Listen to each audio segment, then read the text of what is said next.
अस्सलाम वालेकुम। उम्मीद है आप सब खैरियत से होंगे। अल्लाह सुब्हानहू आपकी तरफ से लाइक और सब्सक्राइब करना हमारी मेहनत का इनाम। आज हम बड़ी आसानी से और झटपट तैयार होने वाला मुनफरिद अंदाज का स्पेनिश ऑमलेट तैयार कर रहे हैं। एक बड़े साइज का आलू लेके वैसे इसकी कटिंग कर लेनी है। अब इसके अंदर हाफ टी स्पून नमक का शामिल करना है। इसको अच्छी तरह मिक्स कर लें। बिस्मिल्लाहिर्रहमानिर्रहीम। हमने आधा कप ऑयल का डाला है। अब इसको हमने गर्म कर लिया है। ये जो आलू है ये इसमें डाल दें। ऑयल हमारा गर्म होना चाहिए। इसको हमने कवर करके 7 से 8 मिनट इसको फ्राई करना है ताकि हमारे आलू जो है अच्छे से गल जाए। चम्मच हमने ज़्यादा नहीं चलाना, 2 से 3 मरतबा बड़ी एहतियात से चम्मच चलाना है। अगर ज़्यादा चम्मच चलाएंगे तो आलू टूट जाएंगे।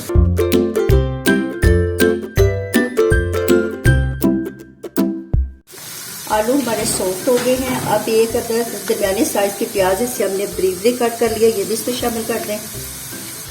प्याज और आलू हमारे सॉफ्ट हो गए हैं, गल गए हैं। अब हम इन्हें किसी प्लेट में निकाल लेंगे। आलू और प्याज हमारे फ्राई हो गए हैं। अब इसको 10 मिनट के लिए हमें रेस्ट देना है ताकि ये ठंडे हो जाएं। ये दूसरी तरफ हम अंडे तैयार करते हैं। ये एक बाउल में हमने 3 अंडे डालने हैं। ये 3 अदद ब्रीक कटी हरी मिर्चें, इनको हमने ब्रीक चॉप कर लिया। नमक हमने हाफ टी स्पून पहले डाला है, इसलिए अब इसमें 1/4 टीस्पून नमक और मिर्च आप अपने टेस्ट के हिसाब से डालें। हाफ टी स्पून इसमें काली मिर्च का शामिल करना है। फ्राई आलू और प्याज ये भी ठंडे हो गए, ये भी इसमें शामिल कर दें। आलू हमारे गले हुए हैं, इसलिए बड़ी एहतियात से इसको मिक्स करना है। चलिए आइए अब इससे ऑमलेट को हम रेडी करते हैं। पैन में हमने 2 टेबलस्पून ऑयल के डाले हैं और उनका हल्का सा गर्म कर लिया है। अब ये जो ऑमलेट का मिक्सचर है ये इसमें डालना है।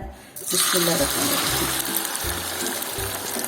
आँच हमने हल्की रखनी है, इसको स्पैचुला से इक्वल कर लें। बिल्कुल लो रखनी है, लो फ्लेम पे इसको हमने पकाना है ताकि ये हमारा ऑमलेट है वो अंदर से अच्छी तरह पक जाए। ये ढक्कन बंद करके हमने 7 मिनट इसको पकाना है। 7 मिनट हो गए हैं। ये देखें हमारा ऑमलेट जो है ये पक गया है। इसकी साइडें चेक करें, ये देखें।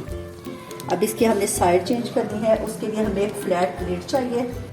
अब आराम से अब इसको हमें उलट देना है। ये देखिए माशाल्लाह कितना प्यारा सा इसका कलर आ गया। अब दूसरी साइड से इसको हमने हल्की आंच पे पका लेना है। 3 से 4 मिनट पकाने। 4 मिनट हो गए हैं। हमारा ऑमलेट स्पेनिश ऑमलेट रेडी हो गया है। माशाल्लाह बहुत प्यारी सी खुशबू आ रही है। आप इसे पराठों या ब्रेड के साथ खा सकते हैं, वो आपकी अपनी चॉइस है। आइए इसको डिश आउट करते हैं, फिर आपको दिखाते हैं। ये इसको कट करके दिखाते हैं।